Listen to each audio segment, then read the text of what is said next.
Hi, my name is Sean Brennan, Assistant Men's Soccer Coach here at UNC Pembroke, and you're watching the Black and Gold Report on WFXB.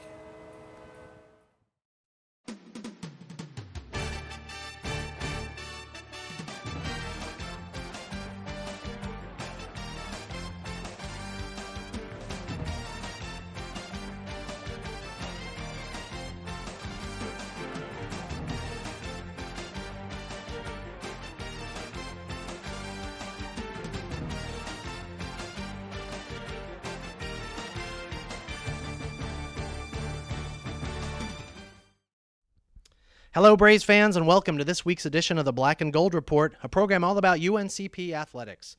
I'm Kevin Freeman, and today on the program we'll be joined by head football coach Pete Shinnick, and later on in the program we'll talk to head women's soccer coach Lars Anderson. But first, as always, we're joined by Coach Shinnick. Coach, welcome back.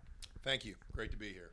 A very strange game against Chowan this last weekend, but the Braves did manage to hold on to a very hard-fought 49-38 win. Give us your overall thoughts on this game. Well, we got out to a big lead. And that happened with a few minutes to go in the third quarter. And then I think we just lost our focus a little bit and gave them an opportunity to get back into the game. When you look at it statistically, I think a lot of their yards came in the fourth quarter. They didn't score many points in the fourth quarter, but they did get a lot of their passing yardage around that time. Felt really good about how our guys came out, played a great first half, probably one of our best first halves ever here. Both sides of the ball doing some things pretty well. And then, we came out and scored 14 points in the start of the third quarter. And I think things were rolling pretty well. And then there was just a loss of focus. We talked last week about Chowan's defense being pretty stingy. They had only given up 12 yards, as we mentioned, against Livingstone in their first game. But the Braves managed to set a team record, a school record, 561 total yards from scrimmage. Why were they able to move the ball so well? Well, their defense, and I think we talked about this last week, it's a very high risk, high reward. They made a couple of good plays and made some stops and caused us to do some things. But the high risk part of that is you're going to have some holes and you're going to have some people uncovered. And for the most part, I think throughout the course of the day, we were able to expose those holes and expose those uncovered players, and that's what resulted in a lot of big plays for us. Yeah, you mentioned the big plays. 3 out of your first 4 touchdowns, if I remember correctly, were 40 yards or greater. You continue to attack their corners deep. Did you see something in the film that made you think that you could exploit their secondary?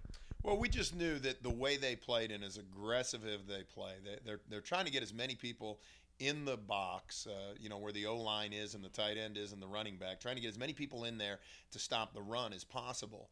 And when you do that, you're going to give up some areas outside. Fortunately, we've got a very, very good running back in Travis Daniels. He was able to take advantage of that. And then our other two, in Elliott and DeMonte, they run very well in there also. So with that combination, we were going to do what we did, run the ball, and then take advantage of it throwing when those opportunities opened up.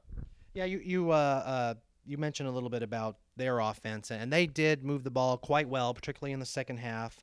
I was particularly impressed with their quarterback, Cameron Stover. He's a redshirt freshman. He has a great arm. He's able to scramble pretty well. He's a really dangerous guy. He showed a lot of poise for being a freshman, I think. Comment on him. Did you know what he was capable of going into this game? Yeah, we felt like watching him compared to the quarterback from FSU, very similar. Cameron being a little younger, you're not quite sure what you're going to get. I thought he played fantastic. I went up to him after the game and just told him, he's a tough guy because he hung in there. Our D-line, I think we sacked him 6 times. I think we hit him another 9 times. We made him get out of the pocket probably another 6 or 7 where, he was on the move. And so we saw that. I think he played a great game. And I think he played, very, very well. I think we gave him some things because I think there were some opportunities there, that we should have ended a drive or we should have been able to get off the field a little earlier than we did. I mean, I've seen a lot of football, but on, a fourth down route where our safety comes up to knock the ball down, and he tips it up in the air, and their guy catches it to keep a drive alive.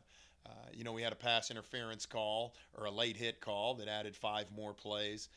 And probably about 30 more yards of offense. So we did some things that I think helped him But in the same, I had a tremendous amount of respect for him at the end of the game, just how he played and how he handled himself. And he could be scary good if he continues to develop into as an upperclassman.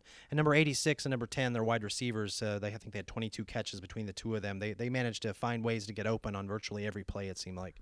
They did. We gave up some things that I don't think we should have. We were off a little bit in our coverage, and we weren't protecting some of the areas in our zones that we normally do. So Cameron found him, and he did a good job. So, again, congratulations to him for playing as well as he did. Is it hard to stay focused when you're up 42-9? I mean, are a lot of your players at this point thinking, oh, this game's in the bag, the route is on? I mean, what do you do as a coach to try to keep them focused when they're up by so many points? Well, obviously, I got to do a little better job of keeping them focused because I think some of them did lose a little bit of that. We've talked all fall camp about, a game's never over. And we talked about we don't want comeback stories when we're up. And if we happen to find ourselves down, we want to have a comeback story. So our guys know full and well what it takes to be concentrated and to focus and do what they did. We just didn't do it as well as we can. And I got to continue to coach that point up, obviously. Sure, and hopefully they'll learn from a lot of the things that happened in the Chowan game that'll prepare them for the upcoming match this week against Wingate, which we'll talk about after this break. So we're going to take our first break. When we come back, we'll talk more to Pete Shinnick about the Chowan game and the upcoming game against the Bulldogs.